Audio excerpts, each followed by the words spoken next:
তাহাজ্জুদ নামাজে সিজদায় আল্লাহ পাকের এই দুটি পাওয়ারফুল নাম ধরে যদি আপনি দোয়া করতে পারেন, নিশ্চিত আল্লাহ পাক আপনার দোয়া কবুল করেই নেবে ইনশাআল্লাহ, এতে কোনো সন্দেহ নাই। এত গ্যারান্টি দিয়ে কেন বলছি জানেন? কারণ আমি নিজেও এই আমলটা একাধিকবার করেছি। যতবার করেছি আল্লাহ ততবারই আমার দোয়াটাকে কবুল করে নিয়েছে। কারণ আল্লাহ নিজে ওয়াদা দিয়েছেন। আল্লাহ সূরাতুল আরাফের মধ্যে বলেন, ওয়ালিল্লাহিল আসমাউল হুসনা ফাদউহু বিহা। বান্দা, তুমি যদি দোয়া কবুল করতে করতে পেরেশান হয়ে যাও, আমি একাধিক মাহফিলে কিন্তু এই আলোচনাটা শেয়ার করেছি, আপনি ইউটিউবে হয়তো শুনে থাকতে পারেন। একাধিক জায়গায় আমি বলেছি, কেন? কারণ আমি নিজে পেয়েছি, আপনাদেরও পাওয়ার দরকার। অনেকেই বলে যে হুজুর, দোয়া কবুল করতে করতে ব্যর্থ হয়ে গেছি, একদম হাল ছেড়ে দিয়েছি, আল্লাহ আমার দোয়া কবুল করেন না, আমার দিকে তাকায় না, এই জন্য দোয়া করতেই আমি ভুলে গেছি। না, আপনি ভুলবেন না, আপনি দোয়া করবেন, কারণ আল্লাহ নিজে ওয়াদা দিয়েছেন, এইভাবে আপনি চাইবেন। ওয়ালিল্লাহিল আসমাউল হুসনা ফাদউহু বিহা। আল্লাহ নিজে সূরা আরাফের মধ্যে বলেন, তোমার দোয়া কবুল যদি না করি তাহলে তুমি এইভাবে দোয়া কবুল করো। কিভাবে? ওয়ালিল্লাহিল আসমাউল হুসনা। আমার কিছু আসমাউল হুসনা, সুন্দর সুন্দর নাম আছে, যে নামগুলো ধরে ডাকলে, দোয়া করলে আমি আল্লাহ ফেরত দিতে জানি না, আমি আল্লাহ দোয়া কবুল করে নেই।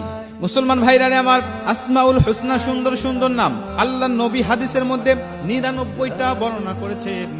99টি নামের মধ্যে অগণিত ইসমে আজম রয়েছে। মুসলমান যদি ভালো হয়, সবচাইতে 99টি নামই আপনি মুখস্থ করে নিতে পারেন।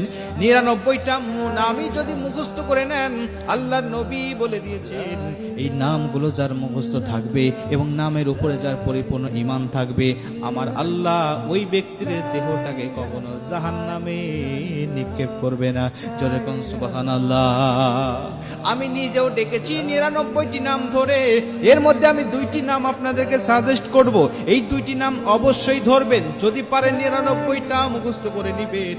আল্লাহ পাকের কাছে সিজদায় গিয়ে ডাক দিয়া বলবেন, আল্লাহ তুমি তো সেই আল্লাহ যিনি আল্লাহুল্লাযী লা ইলাহা ইল্লা হুয়ার রহমানুর রহিম, আল মালিকুল কুদ্দুসুস সালামুল মুমিনুল মুহাইমিনুল আজিজুল জাব্বারুল মুতাকাব্বির, আল খালিকুল বারিউল মুসাব্বিরুল গফফারুল কাহ্হারুল ওয়াহাবুর রাজ্জাকুল ফাত্তাহুল আলিমুল কবিদুল বাসিত, আল খাফিদুর রাফিউল মুইসুল মুজিল্লুস সামিউল বাসিরুল হাকামুল আদালুল লাতিফুল খাবির, আল হালিমুল আযীমুল গফুরুশ শাকুরুল আলিয়ুল কাবীরুল হাফিজুল মুকিতুল হাসিবুল জালিলুল কারীমুর রাকিবুল মুজিবুল ওয়াসি, আল হাকিমুল ওয়াদুদুল মাজিদুল বাঈতুশ শাহিদ, আল হাক্কুল ওয়াকিলুল কবিয়ুল মাতিনুল ওয়ালিয়ুল হামিদুল মুহসিল মুবদিউল মুঈদ, আল মুহয়িল মুমীতুল হাইয়ুল কাইয়ুমুল ওয়াজিদুল মাজিদুল ওয়াহিদুল আহাদুস সামাদ, আল কাদিরুল মুকতাদিরুল মুকদ্দামুল মুআখিরুল আউয়াল ওয়াল আখিরুল যাহির ওয়াল বাতিনুল ওয়ালি, আল মুতাআলিল বাররুত তাওয়াবুল মুনতাকিম, আল আফুবুর রাউফুল মালিকুল মুলকি যুল জালালি ওয়াল ইকরাম, আল মুকসিতুল জামিউল গনিয়ুল মুগনিল মানিউদ দারুন নাফিউল নূরুল হাদিল বাদিউল বাকি,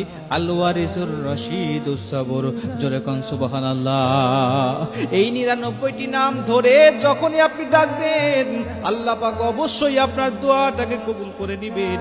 যদি 99টি মুখস্থ করতে না পারেন, অন্তত 2টি নাম ধরে আপনি আল্লাহ পাকের কাছে দোয়া করবেন। আল্লাহ পাক সূরাতুল বাকারার 255 নম্বর আয়াতের মধ্যে এই 2টি নাম উল্লেখ করেছেন। অনেক মুফাসসির کرام বলেছেন, এই 2টি নাম হলো ইসমে আজম, সবচেয়ে পাওয়ারফুল নাম। এই 2টা পাওয়ারফুল নাম ধরে যখন কোনো মানুষ আল্লাহর কাছে দোয়া করে দেয়, আমার আল্লাহ পাক তার দোয়াটাকে অবশ্যই কবুল করে নেয়। আর সেই 2টা নাম হলো আল হাইয়ুল কাইয়ুম, আল হাই আল কাইয়ুম।